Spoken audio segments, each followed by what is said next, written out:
And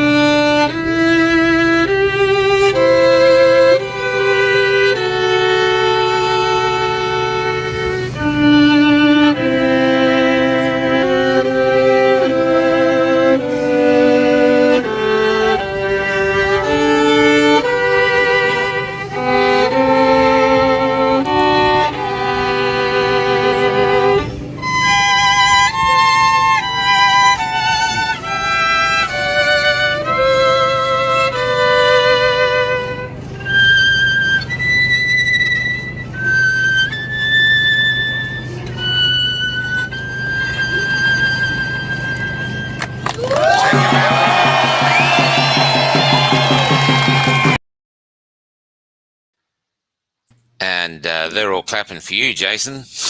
Yeah, I'm pretty sure they're all clapping. They knew you were coming. Oh, there is people awake. Good morning, everybody. We're doing an early morning Victoria, Queensland crossover to Jason Miles from the Great Australian Party. And welcome, Jason. How you going? Michael, I'm very well. Thank you for that. I think I need to update my picture, mate. That looks from me about 6 years ago, that one. Only one I could find where you had a suit.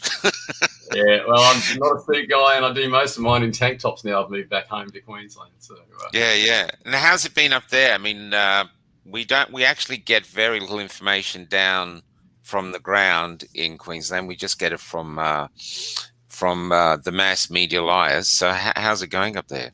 I'll say quite openly, I moved back here in June, so I lived in Victoria for 17 years prior to that, so I'm fully aware of what transpires down there. And I didn't move back to get away from Dan, by the way, although there are some stats. But I'll answer your question.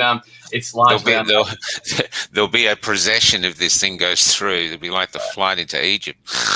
I'll throw you some numbers in a minute, but it's largely gone unnoticed up here, mate. It really has. I mean, there's compliance. There's people that wear masks. I run every morning. I run about 7.5K. I see people out there running in masks. So they're compliant. That's their choice. I guess that's their individual choice. But it's largely they've been unaffected, Queenslanders, and they'll thank their premier for that, for keeping them safe from the unseen, fearful enemy. But it's BAU, mate. It really is BAU. I think tourism has probably been smashed a lot. Yeah. But yeah, by and large, it is compared to what I witnessed in Melbourne and regional. It's just Victoria, nothing to worry about. I think what is happening here is coming there, though. I mean, we've had even here people don't believe what's going on here. You know, they've had towns where the army and the police are together with roadblocks and stuff, and going in and checking on people. I mean, the army. I didn't think that was allowed to even. I don't know. And people here don't believe it. You know what I mean?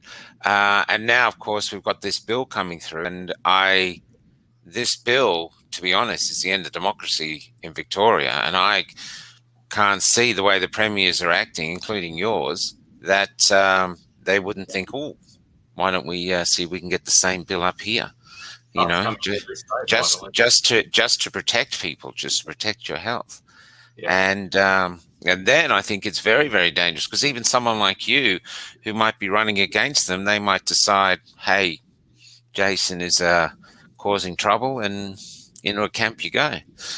They've got the camps. You know what I mean? I know that sounds, I can't believe I'm saying that because I sound like a conspiracy theory, but they've built the camps and they actually announce it, you know? So I think it's a very dangerous time in Australia. Yeah. Well, listen to there's 3 bills of recent times that have passed, and I linked them together. And I haven't posted it yet, but I recorded a video just on my views. There's the trusted identity digital bill. There's obviously what Andrew's government's doing down there, and those filthy traders, Patton, Ratnam, and Medic. They're disgraceful human beings, in my opinion. They're not representative people. They're representative of their own interests. And then there's the foreign troops one that can now pretty much do whatever they like on our soils. For Australia to be in this position, if people think that's democracy, then people need to go and live in a true socialist, democratic state, because we are so far from being free.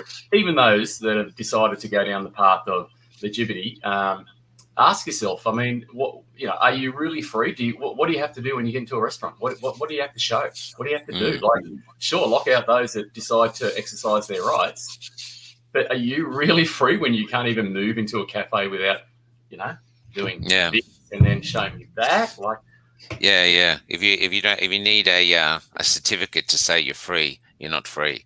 And also, I think the other thing is if you don't have the right to say no, you're not really free. No. And by removing your ability to make money, to make a living, to go anywhere, it's all coercion of a horrendous thing. But let's go back to those three bills, because everyone's talking about this one bill, but we've got the one that you're talking. The first one is the one that Dutton brought in, where basically they can hack into our computers, they can, send emails pretending to be us, all these things that they're allowed to do. I mean, it's insidious. And that's here now. That's been in for a while. Foreign troops come on our soil, they can destroy, they can kill, and they can't be sued. So that's it. So the foreign troops one is real, and that was passed late one evening by both parties. Labor and Liberal just flew through Parliament. Hardly anyone noticed it. And that's it. So if they came down to Melbourne because Melbourne needed an emergency, say like an outbreak of the new Delta, and that's true. They already shot protesters here, so now they could actually kill someone, just like you said. I just wanted to, I hate to repeat it, but it's just to make it very clear. They can actually kill someone and there's nothing can be done against them. Can't be sued, can't be imprisoned. A bit like the pharma companies, they have no recourse. You got no recourse at all. No recourse at all. And in Dan's new bill, if he decides, say you came down here for a holiday and they say, look, get this guy, and you get to join me in the camp, and they say 2 years later, oh, actually that was a mistake, no recourse, nothing you can do.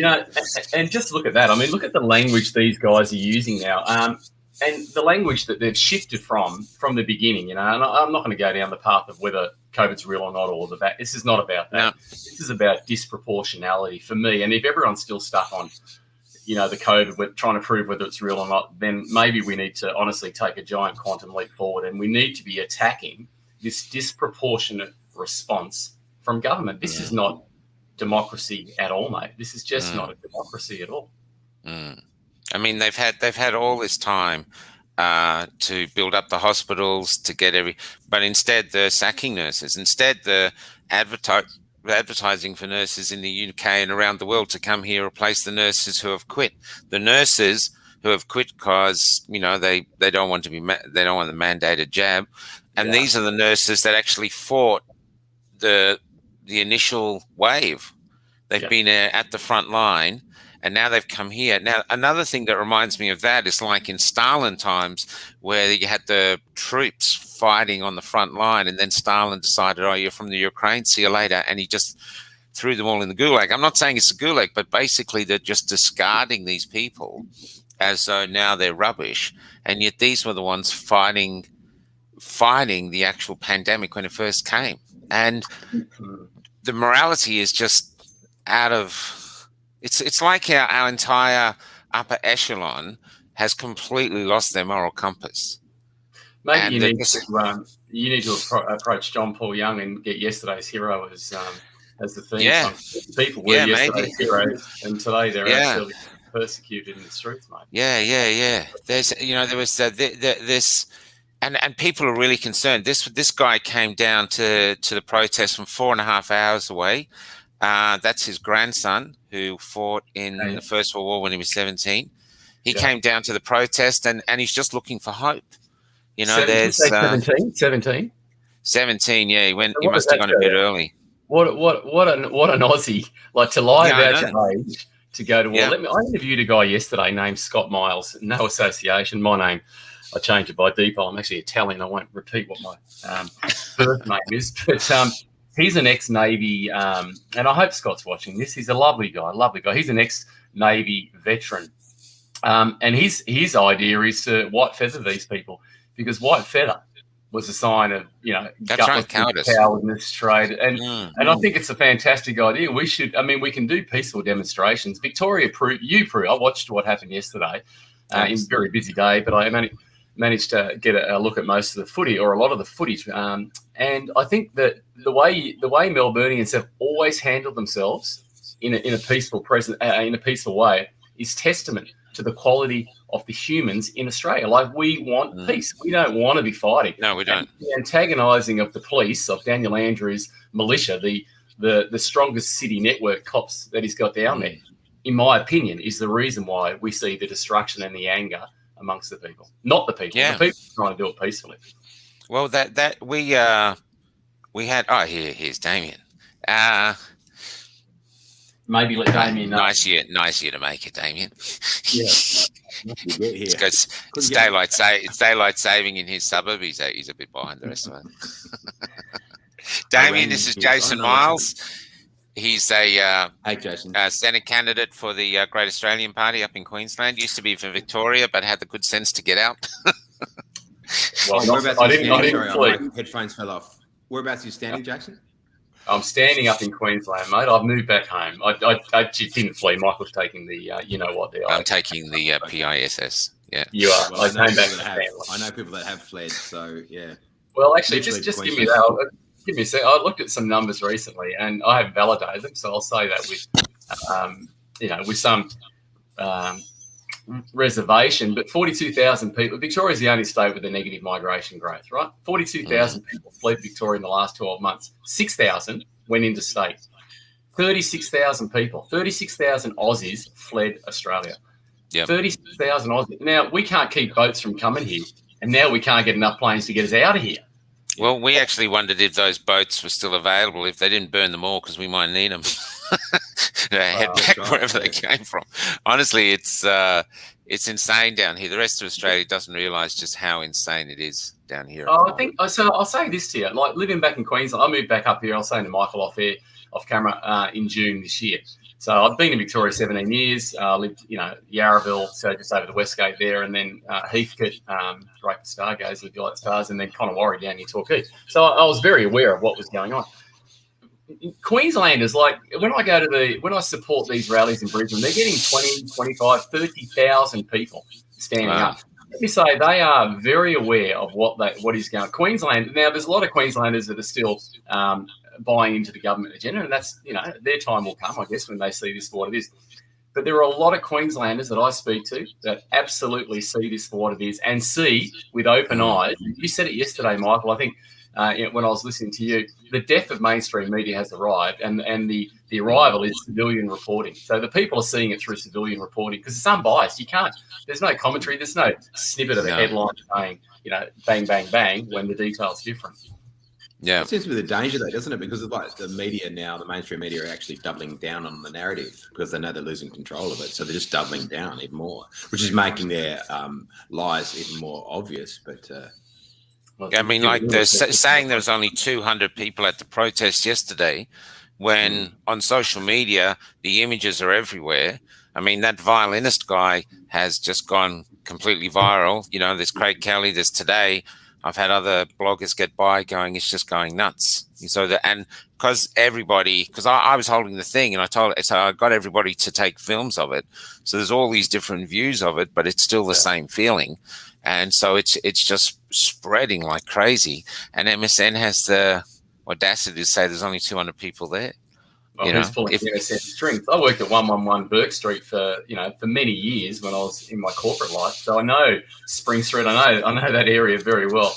And if there's 200 people there, mate, then we've got 7 Sydney Harbours up for sale because there were thousands there, thousands. But that's really concerning, isn't it? Because then it makes you worry what the narrative really is if they can just be so bold-faced in their lie, which is such obvious propaganda. Propaganda to what end? Yeah. Yeah. And it's so easily verifiable because everyone's on social media that actually there was more than 250 people there. Yeah. Clearly, obviously. There may be some of the media. I don't read. I'm not reading the Herald. I don't read or watch mainstream media, but I think some of the papers may report the numbers differently. I think there's more of a central view. Maybe, dare I say, with the Herald Sun, they may report differently. But anyway. Yeah, there's. I have no idea. It was news.com that was saying there was a couple hundred protesters. It was news.com saying it. Okay. So I call them out. Publication.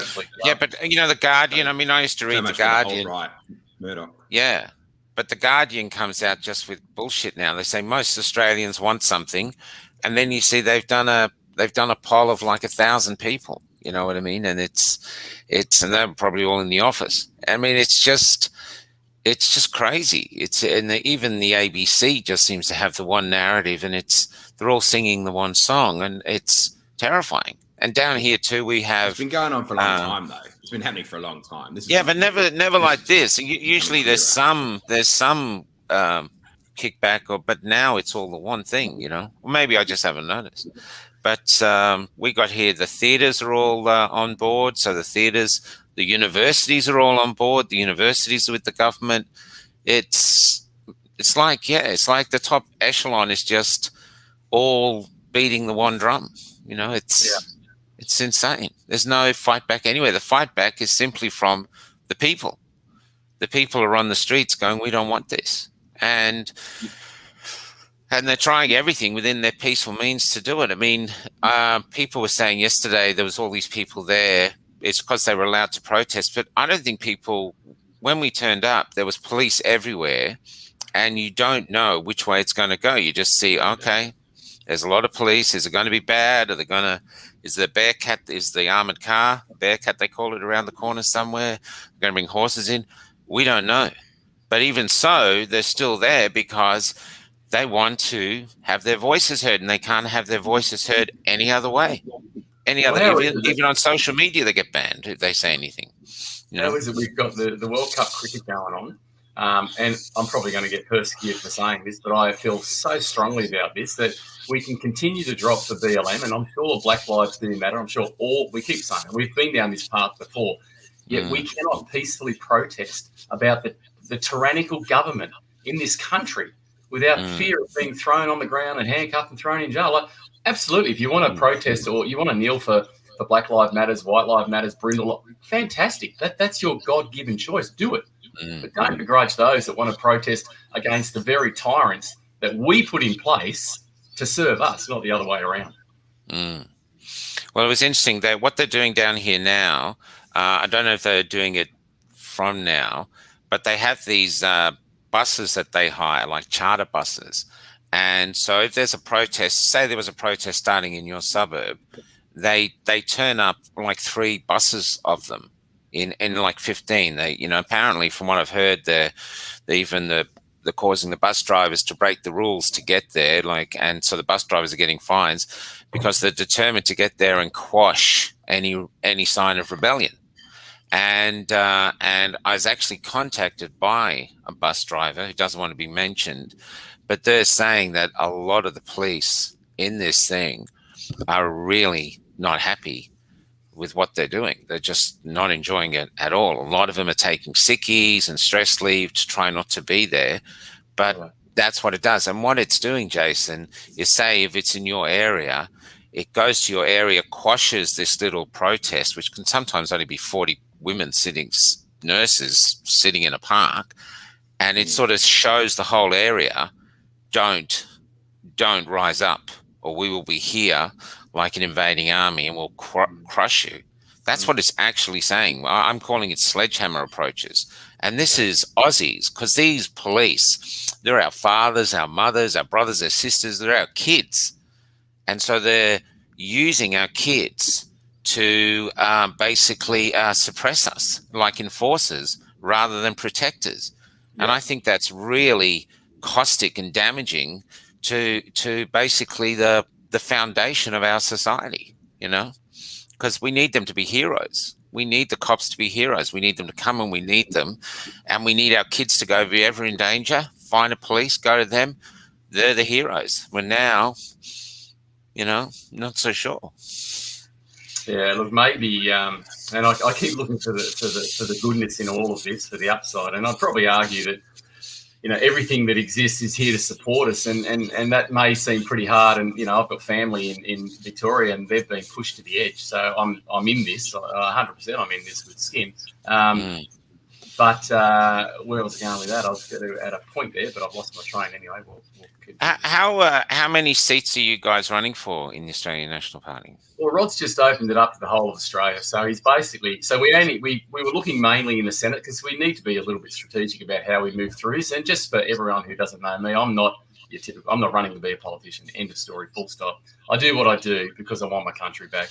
And if the vehicle that I'm choosing is getting into the parliament, that's great. And if it doesn't, that's great as well. But I am like you guys. I am fighting, but I need to do it in a non-activist way because I want to support everybody's view. And that's why I don't criticise pro-vax and I don't criticise any. It's your choice. I don't care. It's like Black Lives Matters. If you want to go, fantastic. It's your God-given right. If you want to protest against the government, fantastic. It's your God-given right. So we were pushing mainly for the Senate because we believe that the Senate is like the High Court of Australia, and it's where you get to stop the bills, repeal the bills. It's where you get to you have the most influence in the parliament, basically. So that's where the balance of power. Yeah, you basically can negotiate on just about anything and everything. And it's not us negotiating, might I say. Would you think about joining Craig Kelly's party? Do you think that all these, sort of major minor parties are just going to cannibalise each other's vote and ultimately lead probably to an ALP victory? So for me to actually to run as under Craig Kelly's party, you mean? Yeah, well, that both or amalgamate the parties, join forces, because otherwise you're going to cannibalise each other's vote. So let me. I love this question. It's a really good question. It's one that I've thought of as an everyday civilian. So with GAP, with the Great Australian Party, we have an initiative called CADCO, the Commonwealth of Australia Democratic Cooperative, not coalition, cooperative. And we've got Michael O'Neill from the Informed Medical Options Party on board, so IMOP, as they're otherwise known. Glenn O'Rourke from the Australian Federation Party as well. The intention is there that we have the end goal of democratising Australia. So we got, they can have, IMOP will have their policies, we'll have ours. And let me just say, our policies are governed by you. So if we have a policy where the majority of the people say, we don't like that, we want you to do X, Y, Z, that's great. We change it for that. So with CADCO, the intent is to actually bring all the people together, get a and we, just for the record, we've asked Craig Kelly and we've asked Ricardo Bossi. So Rod Cullerton has rang both of them. They're fully aware of what we're doing now. And I know Monica has aligned herself with Craig, and well done, Mon. I think Mon's an incredible human being, and I've got nothing but admiration for she's what not running though. No, she's not running. No, and that's okay. No, she's running. Yeah, she wants to be a lobbyist, I think.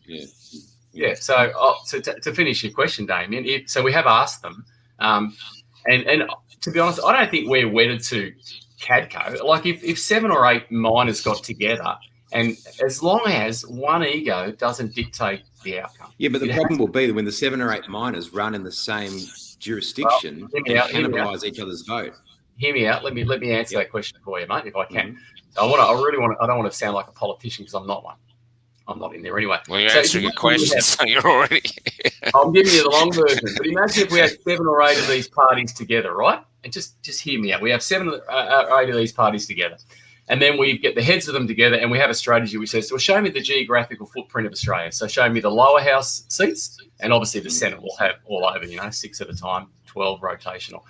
So what we say is, all right, let's just say us 3 are running in the seat of Longman, for example. And Michael, you're with Clive Palmer, and Damien, you're with IMOP, and I'm with Great Australian Party. What we decide is who would be the strongest candidate in that area to run. And all the parties support, let's just say you, Damien, you're deemed as the person, based on your policy, demographic, all the rest of it, I'm talking lower house, to be the ideal person. What the heads then, what Craig and Ricardo got on, and Rod and Glenn and Mike, and whoever else, if we all said, okay, Damien's number 1 on the ticket, but we think the second strongest candidate is Michael, so he's number 2. Jason, you're number 3. And, party D, you're number 4, 5, 6, 7. So because preferencing is alive and well in Australia, you can't avoid it. Yep. So what you do is you literally take 1, 2, 3, 4, 5, 6, 7, 8 above the line in the ticket, and there's no room for Labor or Liberal. So they're not going to get preferences. They're preferenced out. They're basically preferenced out. So if you get enough of them together, of these minor parties together, we have 3 so far. And like I said, we've called out. Have the parties come together on that point? Well, the 3 in CADCO have 100%. Yeah, so Mike O'Neill, Rod Cullerton, and Glenn O'Rourke, us, I don't like using this word, lockstead, we are 100% committed on. We're not worried about which party gets in as long as we get the right people in. As long as we get people in, they're going to stop this bullshit tyrannical government from ruling over us and not ruling for us. So United Australia, one of those parties, they're at the table. They're talking to you on this. They've agreed. No, they're not at this stage. No, we've asked them, okay, but they've not joined us yet. Now they might. I'm not saying that's a bad thing. They need to sort their own stuff out, I guess. And at a point in time, they may say, you know what, it's a great idea. We need to pull together. Does that answer the question? I hope it answered the question. It does to some extent. It's just a difficulty, and I'm not saying you can give the perfect answer to it. It's just the reality of how the system operates, And obviously, the Greens are going to support the Labor Party, and the National Party will support the Liberal Party. And if the miners are just squabbling over the scraps, then the miners are going to be in real trouble, I think. So I don't know. It's an interesting proposition. So how best it can be answered is the Greens make or break what happens in the election. Yeah, the Greens seem to have started on a sort of moral high ground platform all years ago. So to me, if they are the ones that allow Dan's laws in, then I would suggest that people just go with them the way the Aussie Democrats went, just get rid of them. It's because it's such an interesting time now. I can't understand why the Greens are allowing this tyrannical bill through, and apparently we've been told there's very little chance of getting them to flip. Part of Labor, that's Victorian, but Jason's that's Victorian, But so Damien, just conceptually what I gave you there, and this is a moving or a fluid strategy. We're happy to pivot. What would you do differently? Like, what else would you add to that? I don't know. I just think it's a very interesting concern, and I'm not running myself, so it's not a question that I have probably formulated the answer to properly. But it's certainly something that we're going to have to consider. Certainly something we're going to have to consider, because the reality, Queensland's got a great case for throwing up differences into the Australian structure, because we saw, Pauline Hanson rise in an extraordinary wave of support in the 98 election, where she won 11% of the federal vote as one woman, the One Nation Party. It's extraordinary. And that was a populist vote. And so what the system did eventually is said, we have to crush this woman because this woman is really, really dangerous. Someone winning 2 or 3%, getting a Senate seat, you'll probably be fine. But this woman actually was a threat to the system, and the system knew it. So eventually the system found an excuse to put her in jail for a while, take a bit of steam out of the lady, throw her back out. She's still around, but she's much tamer personality to deal with now, because that's the reality of power politics. That's what we're confronting. That's what we're confronting down here in Victoria, and we feel it whenever we turn up on the hustings. You can feel this is about power, and it doesn't necessarily care what 15,000 people standing out the side of Parliament think.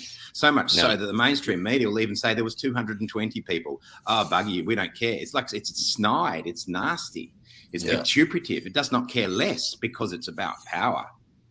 Yeah, about power. We have to understand that's the game we're playing. If we're going to run for Parliament, that's the game that's being played. Well, and I think Clive Palmer knows that to some extent.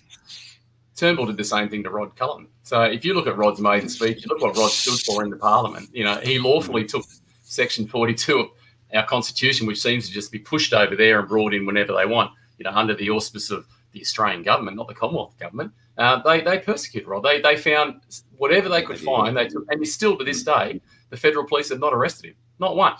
So, how's that bill going with the Queen thing, with the big announcements you made?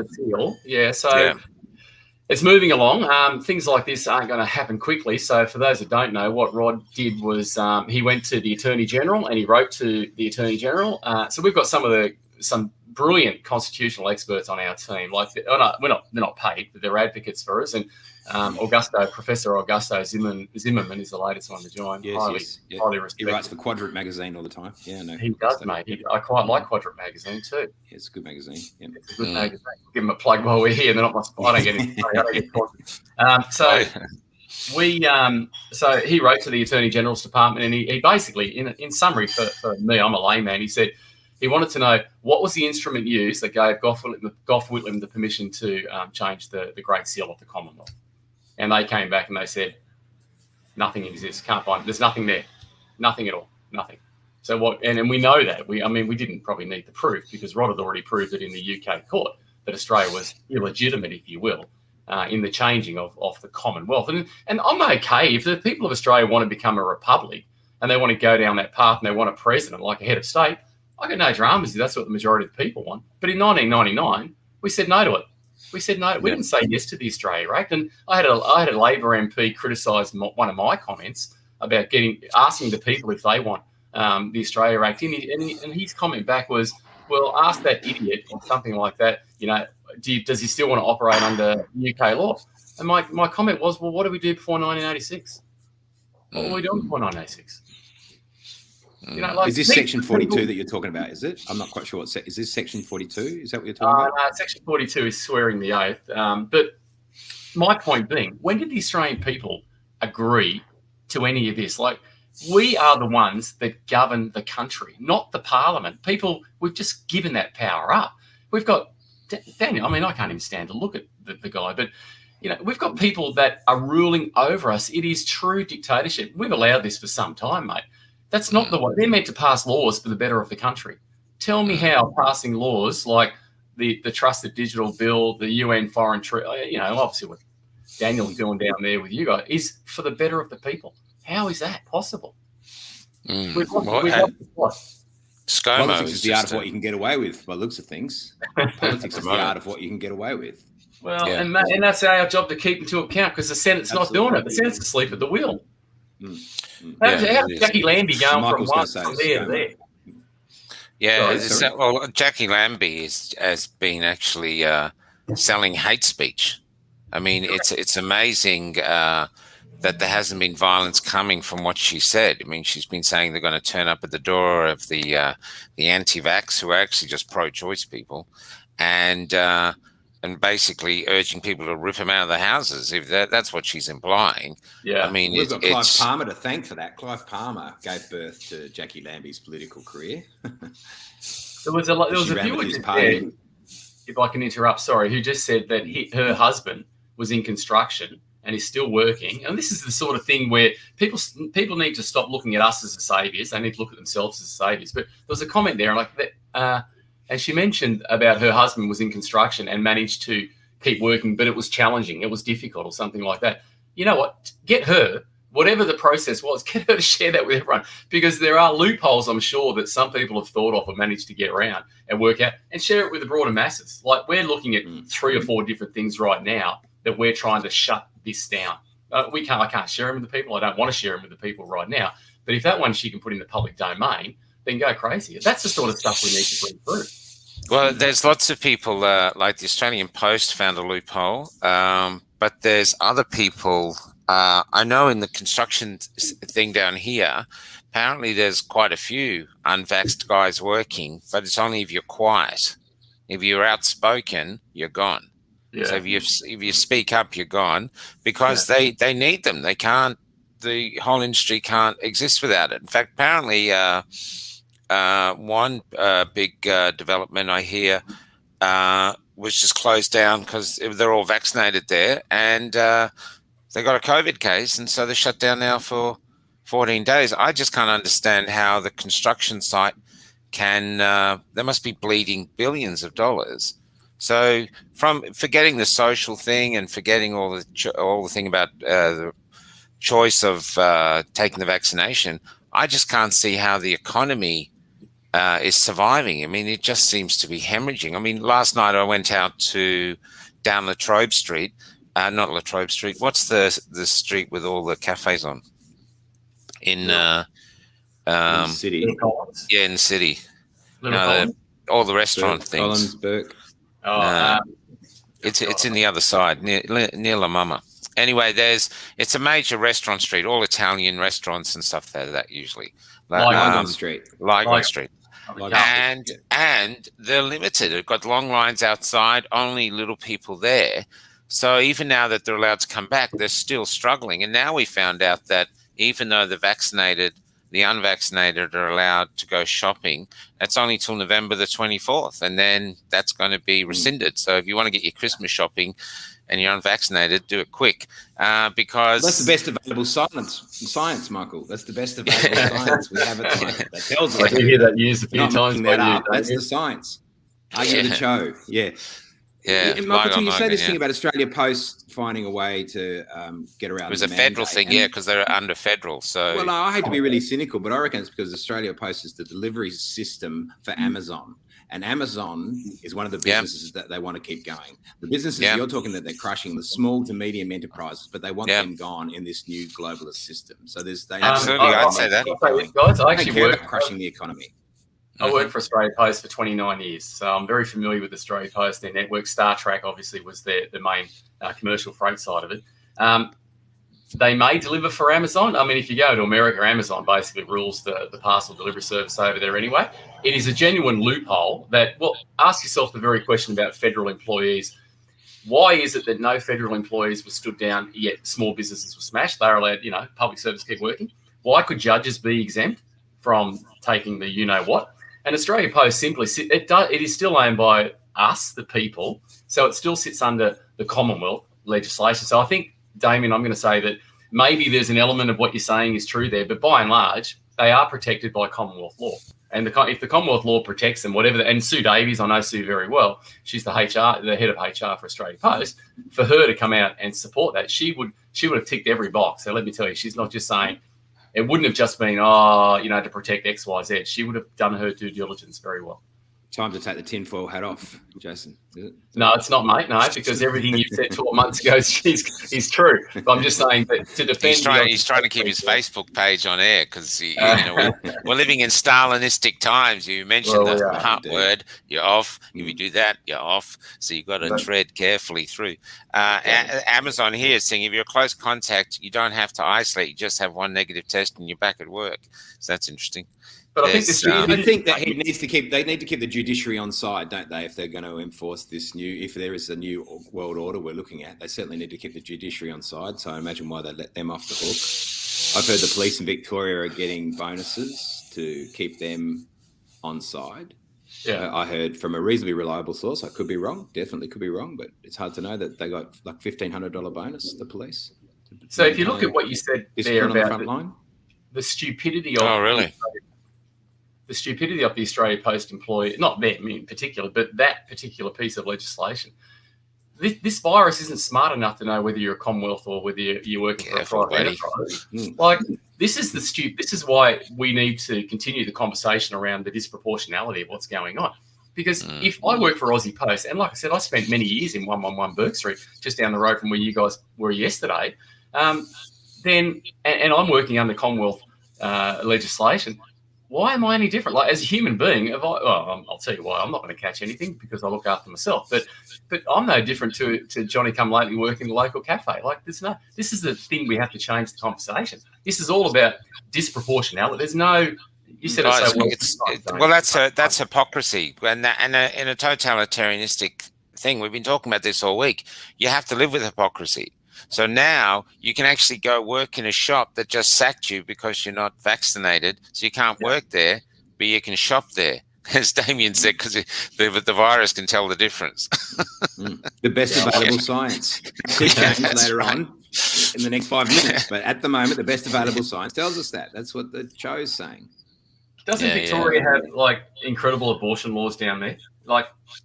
Yes. They do. So we're okay to promote end of term abortion laws. That's what it has. That's what it is. End of term abortion laws. So a child can be born. We're okay to pass that. Yet this sanctifying the value of human life at the expense of everything is their priority. So they're okay to kill babies. But we've got to keep grandma alive. Like, spare me. Well, no, really, they'll sanctify the expense of. They'll sanctify human life at the expense of human life. Correct. That's the reality. Because we have people that can't get treatment in hospitals anymore that have been getting treatment for 20 plus years on ongoing ailments with chronic illnesses. Yeah, and now they can't be. Now they can't get their care because they're not because of their vaccination status. Yeah. No, and it's not a few. This is lots, and it's up in Sydney as well. We're hearing the stories come through. People can't get into a doctor if you're not vaccinated. The doctor won't see you, or they see you in the car park. There's just this mad panic. we had young Anthony on there, and they've got a GoFundMe page going for him now on Cafe Lockdown and other places where normal Australians are looking to help him get the treatment that he needs. But it flies in the face of universal healthcare. It flies in the face of the Medicare system that we've got. And decency flies in the face of decency. Look, absolutely. Yeah, and just and it goes against the Hippocratic Oath of doctors. That's what the biggest thing that I don't get, it's APRA. I think, how can they push these laws on doctors? How is that possible? Why aren't they being confronted by Australians in general? And how can they do that? How can you force a doctor to go against the Hippocratic Oath? I don't understand it. And if they go against APRA, they get deregistered. We had a great doctor on. I'll let Damien tell you his name. And Oosterhuis. I looked it up after you hit me up. Oosterhuis. Paul Oosterhuis. And but he's a great guy. I mean, he's such a great guy. And he stood up. We had another guy in Colac who wanted basically the right to, do patient-doctor relationship. They decide what's best for the patient, not the government. And he was in the country town. He was literally revered as one of the best doctors in the town. And now he's getting ready to be deregistered, and he's just completely vilified. He's like an enemy of the state. It's extraordinary. It's just extraordinary times. Been a hotbed of resistance, Colac. They've had some troubles down there. Yeah, we had Who would have thought the revolution's going to start from Colac? Yeah, they had a meeting, like a small protest outside the Liberals' office. Member. Yeah, Richard Reardon. And either through facial recognition camera or something like that, they took an image, they got everyone's details, and even though the police never told the protest to move on, they've all got $2,000 fines. I mean, this is basically do not stand up against the state. And that's what was so beautiful about the protest yesterday, especially when these two marches met and it just doubled in one street corner, is that even though there's these enormous fines and there's the police and there's the rubber bullets, huge amounts of people are still coming out because they're very, very concerned. They're not stupid, and they can see what's coming and they want to do something, and basically protesting is one of the last things they can do, Can you imagine if you had an automotive industry that was fined billions and billions of dollars, like I'm talking billions of dollars, they were fined billions of bucks, and they knew they were actually to some extent doing it deliberately, like creating cars that were doomed to crash. So for whatever reason, they would build up on parts or whatever else. And then you had a government that was in place that was regulating that. Could you imagine the fury that would, can you imagine what everyday Australians would think? Yet we have said companies, I won't even say them, but we've got companies here that have been fined billions and billions and billions to create an opioid crisis all over the world. Like, tell me about Afghanistan. Tell me, it's about anything but poppies over there. And then we've got a government that regulates our health. Like, this is not democracy. And this is why people like me, people like you are standing up, because we have had an absolute gutful of that. If we want to get true health professionals in, let's get the people that have been suppressed for the last 18 months to guide us at a panel place and use the public servants to administer that.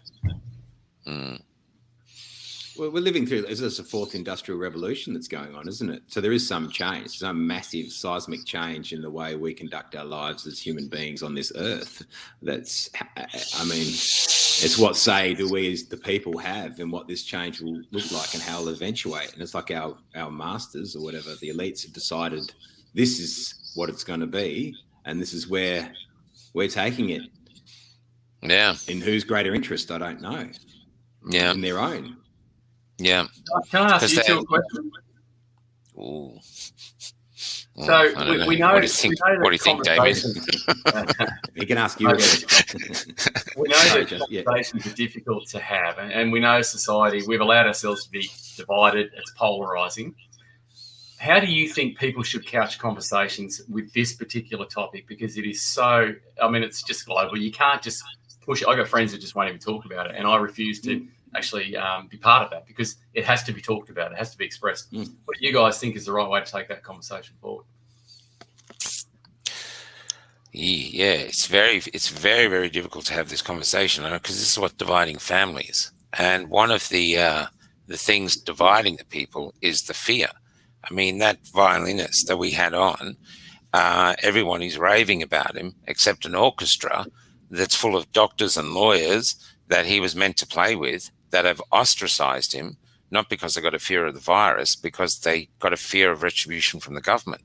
So I would actually suggest that you don't do it publicly, you do it quietly, because in order to talk to people. I mean, I had a call at midnight last night from a bus driver who's driving the buses that deliver the police to these things, and this driver is just worn out, doesn't want to do what they're doing, hates it, and said all the police quietly talk to them that they don't want to be doing what they're doing. So this is it. There's this huge, as Damien said, we're all being taken in one direction, even though our moral compass is saying pointing the other way. It's a very, very difficult conversation to have. I would suggest that you don't bother with facts. Facts don't matter anymore, because it's like, say you've been vaccinated. It's like you've bought a car, and I've bought a Camry, and now you're going to tell me all the things that are wrong with the Camry. Damien's got a term for it. I can't remember what it is. And sunken cost. Sunken cost, yeah. And I don't want to know what's wrong with the Camry, because I bought the bloody thing. You've got a vested interest in it now, yeah. Yeah. But what I do think you can do is empathy, stories. You know, we had a young girl turn up who'd never done a protest before, never done a speech. I met a family the other day. They were so proud of her. And she got up as talking about how her entire family has lost their jobs because they want the right to choose what goes into their bodies. And then she couldn't get to see her grandfather, who was in a nursing home for ages. When she finally got to see him, because they all had to wear masks, he didn't know who they were, didn't know who she was, broke her heart. This is, we have young Anthony, who is trying to hold on to his integrity, has Crohn's disease, and, you know, he's in hospital. The surgeons won't operate on him because he's, you know, he hasn't complied. It's actually looking further ahead to where are we going as Australians? Is this the Australia we want to hand over to the next generation? Because we didn't, you know, this is our fight now. We didn't get this Australia. It's happening on our time now, and it's for our kids. It's not for yourself. You know, if you want to grin and bear it, fair enough. But your children, your children's children, who knows how deep and dark it could get. You know, unfortunately, I believe it's a war going on, a war against us, and wars don't turn up when you're ready for them. They just turn up. And First World War, there must have been. Have you ever read a book called, I think, Letters from the Troops, or Gallipoli or something, Gallipoli letters, and you read the letters from the men over there? None of them are rah-rah letters. They're all talking about how they want to get home and fix the fence that they never got to fix. They're in a war zone. These were just dead ordinary people. They had ordinary lives that they were just getting on with their lives, and then suddenly they're around the other side of the world with a gun in their hand, running up a beach against another person who's there for the same reason, killing each other. I mean, this is how the insanity of this world works sometimes, and that's where we are now. So people are turning on each other. It's love is what we need. Love and empathy and kindness. Sure. and fear. Just as I said in that speech yesterday, all fear breeds is hate and division and evil. And we can't rebuild our country on fear. We just cannot do it. So you have to build it on love. And I don't too. You know. I'll just go, because there's so much going on, isn't there? Like there's so much going on. And I agree. This, like Michael says, there's people with vested interest in the vaccine now because they've taken it. But then there's a whole cohort that is full of resentment because they feel like they were coerced and forced into having the vaccine. So they're not happy about it at all. No. There's obviously some structural concerns which the world has been operating on since the GFC. And so we've just been loading the economy with just more money, just keep paying it off till tomorrow, keep rising. The debt can just rise and rise and rise exponentially. Suddenly it doesn't matter.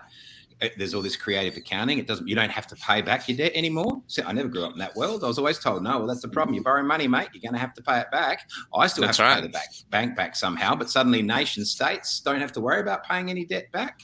And so I think there's some real structural concerns. It's a globalist world that we move in so much more now. And I don't know what the answer to those things are, but I feel like the government's not having an honest conversation with us about those things. We're being coerced into doing things that we don't want to do. We know there's something wrong. I couldn't pinpoint exactly what it is, so I might wear a tinfoil hat every now and then and go down the wrong path. I'm aware that I'm probably doing that, but I'm buggered if I'm not going to have the conversation at all because I'm frightened of appearing stupid, or later on someone can say, look, there's a post, look at him, that's him saying that, 3 months ago, what an idiot. Well, too bad, because we can't have the conversation. Where are we going to be? Well, we're going to be at each other's throats. I believe they'll probably do some form of martial law, because the more we push back, the more we will be painted into a corner as being, a radical fringe group of extremists to justify the government's position, which is to lock us down even more with even more draconian laws. So we're damned if we do, we're damned if we don't. So you can see how the culture itself across the world is on a path of catastrophic destruction or civil war, a potential leading to civil war, the people against the elites.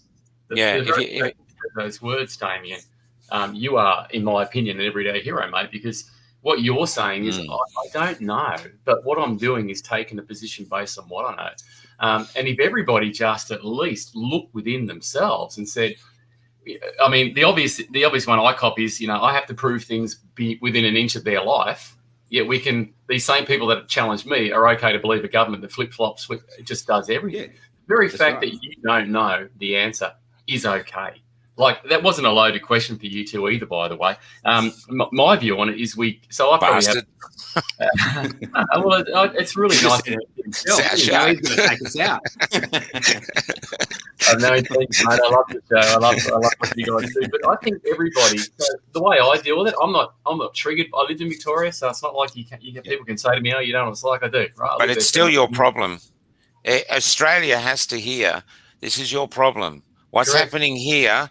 They will make it work here. It's known as a beta city. It'll come to you. They're fine-tuning it here, finding out how to break the people, how to convert them, how to install this, how to keep everyone frightened.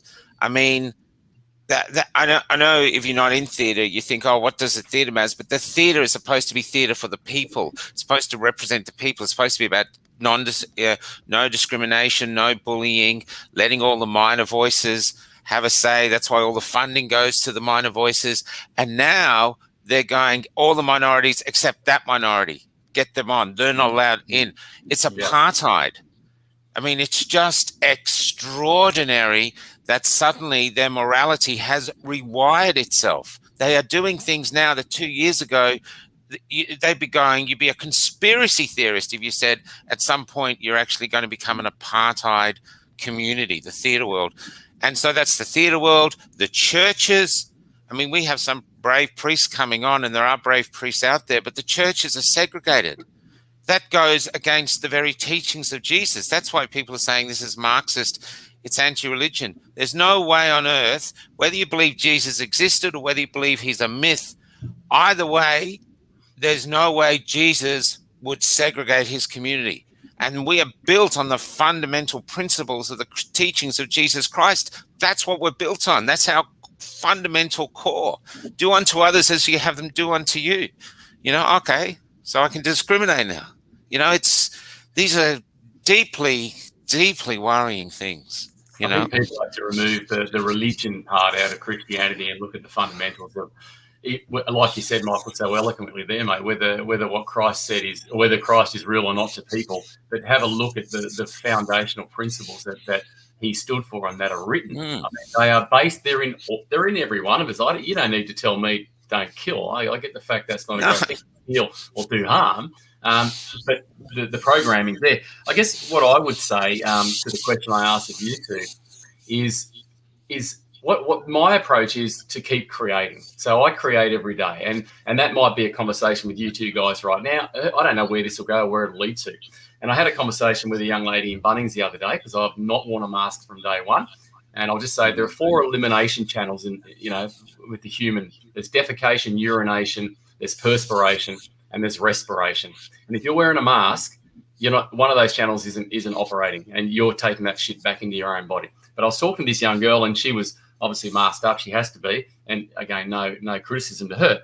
And she was saying, "Oh, how's your day been?" I said, "Oh, look, it's been rather hard." And she was a sweet young lady. She was in early 30s.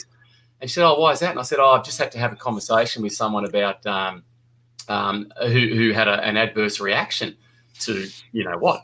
And she said, "Oh, what do you mean?" I said, "Oh, yeah, no, like if you look at the Therapeutic Goods Association website, you'll have a look at the report there, over 70,000 adverse reactions." She said, "What? Like what?" And I said, "Yeah, just go look at the tga.com.au and look under the days." That was it. I left it there. I didn't say anything else. Don't mean to alarm you. Yeah, but she's bought the car. She doesn't want to know.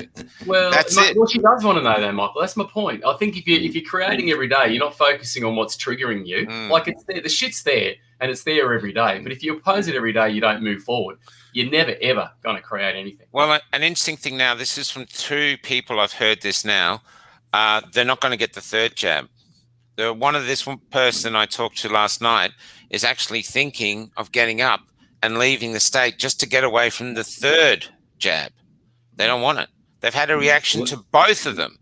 3 weeks of headaches with the first one, 3 weeks of heart palpitations and stuff with the second shot. They don't want this 3rd one. And now they're thinking, what do they do? They're getting ready to pick up the sticks and destroy their lives to get away. And that's what I heard from someone else. Another person who works in the theatre called me up and said they got vaccinated because they just couldn't live without going to a pub. And that's why they got it done. Theatre and the pub, they had to do it. But they're saying, I can't do the 3rd one. I just can't. So the 3rd one, I know in Israel, apparently that's caused a lot of division where there's not so many people going to it. But you're talking the 4th one, the 5th one, the 6th one. So against something that, anyway, we can't go there. But Andrews is passing legislation to make this conversation potentially illegal. That's the problem. That's right. And like Michael says, this infrastructure, this globalist infrastructure is coming for you in Queensland if it's not already being established, which I think it probably is anyway. And if it's not, otherwise there's 6.5 million Victorians coming for you because we'll all just leave. We'll just leave Victoria. And I don't believe for a second that's going to be a proposition that people are going to leave open available to us. Can I just give you another story? The divide this is causing? This is a bit of an unseen one. And it was an interesting article because what you're seeing, and I'm one of these, I moved back up here, right? So house prices in Victoria are a lot more expensive, as we know, than Brisbane. But the local Queenslanders are having a gutful of New South Wales people and Victorians, not because of the virus, but because they're now pushing them out of homes. They're now pricing them out of their own market. Of course they would. And this is the issue we now have. We're having a housing crisis, rental and buying in Queensland because, you want to rent and it's $500 a week. I'll pay you $700 for it. No worries. Yeah. I'll buy that house. It's on the market for $850. I'll give you $1 million for it. Yeah. And they don't afford it because they've got more money for the house that they've just sold in Victoria. Correct. Yeah, I'll tell you something more really in that economy anyway. So really concerning. Renters now are being warned: do not put anything on your house in any way that let any of your neighbours know that you're not vaccinated, because that's seen as property destruction now. Because they're frightened that people will vandalise the house. I mean, what's the difference between that and in a Nazi time allowing people to know that you're Jewish? Yeah. That's where we are. That's where we are in history right now in Australia, which 2 years ago was a completely free, tolerant, open society. We've had 2 years of mass media fear porn, and the mass media are an enemy of the people now. And the leaders are promoting this division, and it's getting very real. We are heading towards even darker times unless we can find our individual courage or gravitate towards courageous people and put courage back in the driver's seat and take us somewhere where we prefer to be. That's what we got to do. It's a war, and in a war, you have to fight. That's it. Well, there's many ways to skin the cat, right? We know that. And we're looking at legal, we're looking at judicial reviews. So we're looking at the High Court of Australia. We're looking at what Rod and the Great Australian Public we're doing from a constitutional perspective as well.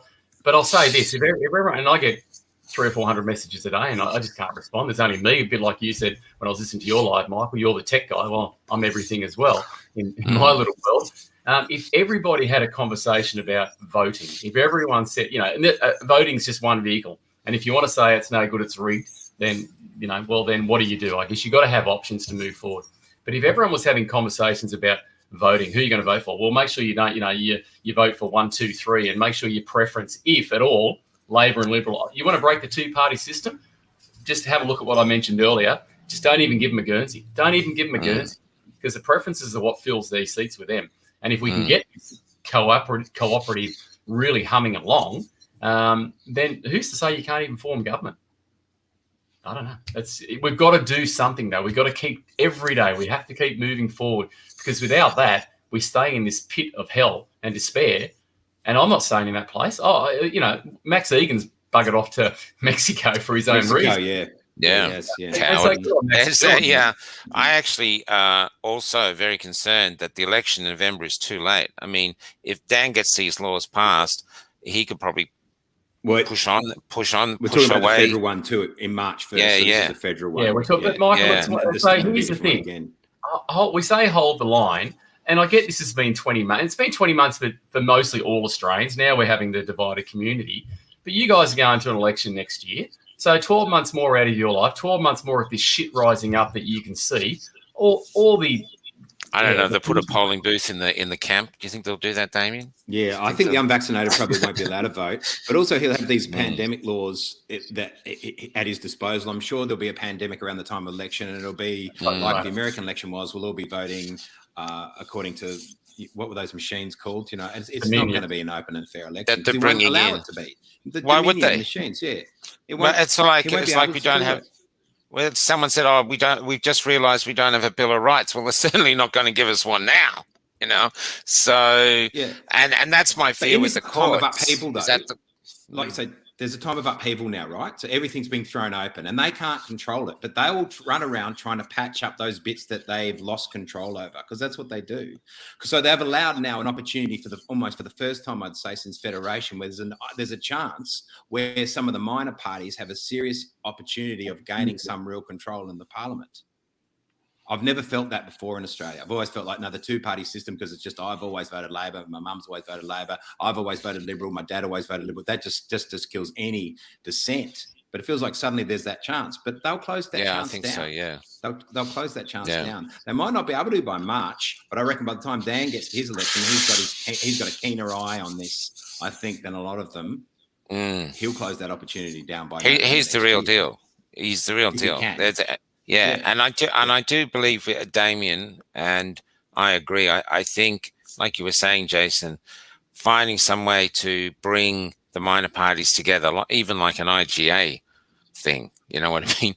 I know it's a thing, but it works. And you might be small, but whatever way you want to do it is the best chance we have at the next election of really reclaiming some ground here. Because if either of these two parties get in, I don't see much, to the extent that they are now, then I don't see, And the question about a Bill of Rights, do we have a Bill of Rights or not in Australia? So I'm not informed enough, and I'm learning this stuff, building the plane as you fly it, so to speak.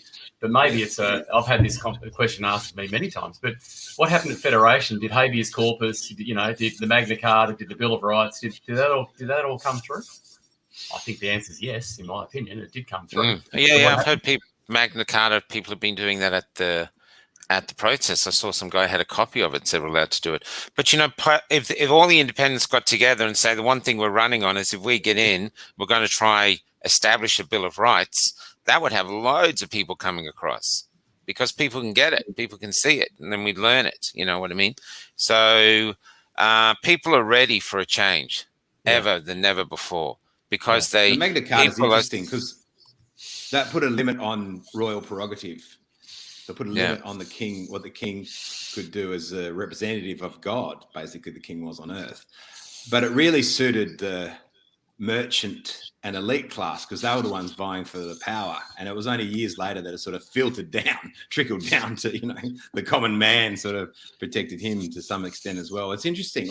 These are the conversations that you were saying before, Jason, that, and maybe we're thinking, people might not want to have or might want to have quietly and stuff, but suddenly people have been, I've got a mate of mine who's a tradie, he lays floors, you know what I mean? He's done that all his life, and he just doesn't want to know about politics. Suddenly, for the last 2 years, all he's done is talk about politics and conspiracy or the Magna Carta. Damien, what is that? All this stuff. He's asking these questions because he's had no choice. So, there is a great awakening occurring in the people at the same time, being caused by, the great coercion. There's a great coercion happening from above, and underneath there's this great awakening. And it just feels like there's one God Almighty clash potentially going to happen. And I think the elites know that, and that's that we're clamping down really, really, really hard. To control us in a totalitarian, dictatorial way. And I can't help but resist that. And at what point? Well, until what? Until death? Because that's the reality we're confronted with, if we're really honest here. To death. Yeah, absolutely. They're playing for keeps. Absolutely. They're playing really serious. Yep. And that's why Max Igan left the country, because he can see that. For death. And what is he better off as a 64-year-old man in Mexico or fighting on the front here? He thought, well, I'm better still amplifying my voice. Yeah. This is But I totally agree with Damien. This is 100% real now. I really believe this is a war against us. I don't know if it's, Topher, he doesn't believe it's a global thing. He thinks it's just one man. I'm not sure I believe that. I think there's great pressures from either corporations or I don't know. But what I know is that everything we love is under attack, and it's constant, and it's orchestrated, and it's nonstop. And the people don't want it. I know. I see them. They don't want it. I see it all. I took a picture. I take pictures in it. This was a picture of this man just after the violinist stopped playing. And to me, that's the face of Australia now. They know how dire this is. They're there. They're scared. They're coming up. They're gravitating to anyone who offers them courage. And we need the leaders of the people that could change to actually suppress their egos, and I don't mean that in a rude way, but to come together, to go, look, we're stronger together as a union to go up against these Liberal and Labor, because we need a third huge power in there. That is the people. That is the people. I say they're going to do a Bill of Rights and coming in, maybe allowing the people to say what you want in the Bill of Rights or something like that, to fire people up to say this and this and get a conversation going. Maybe, I don't know, but I'd say to anyone, go to the protests, follow the show directions, whatever in your thing, go to the protests, film it, live stream it, film it, put it up, take pictures, put it up. Flood the social media. We have to be our own news source now, because the mass media is not on our side. In fact, switch off your tellies. Don't even listen to them. I never listen to it, and it could be just driven. Opportunism, though, born out of incompetence. That's the only chance I could say. It could be opportunism born out of incompetence, absolute government incompetence. We've never seen a bureaucracy so big. It's huge all across the world. There's these bureaucrats sitting around creating policy, as the policy led us into an absolute dead end as an exaggerated reaction to this virus. And now there's opportunism at the end of that, because otherwise you're going to be left to account. And none of them want to be left to account. I think Daniel Andrews in particular doesn't want to be left to any account. So now I have to keep kicking this can down the road with these emergency powers. And is it through that I realised this idea of this globalist system? So it wasn't design that necessarily got us there, but incompetence that could still lead to the same end. Yeah. And we've got a better chance if that's the case, because that could crumble more. And but yeah, I agree. It's just different things. Like if you look around the world, all the riot police seem to have shopped at the same store for their uniforms. There's the other things that scare you. You know what I mean? And all the fucking camps that you see. Sorry to swear on your show, Jason. All the camps that you see. And Agenda 201, like we're talking. They all look like they've been built by IKEA. They all look like they've been built by IKEA, So it's So there's a maybe get in there and you camp and you got a little Allen key. You got to put your own bunks together. I don't know, but there's but it's definitely a time to fight. It's a time to look into your kids' eyes, or even if you don't have kids, look at other kids running around and going, "This is it. I didn't choose this battle, but the battle is here, and you have to pick a side, and you have to do it now." That's it.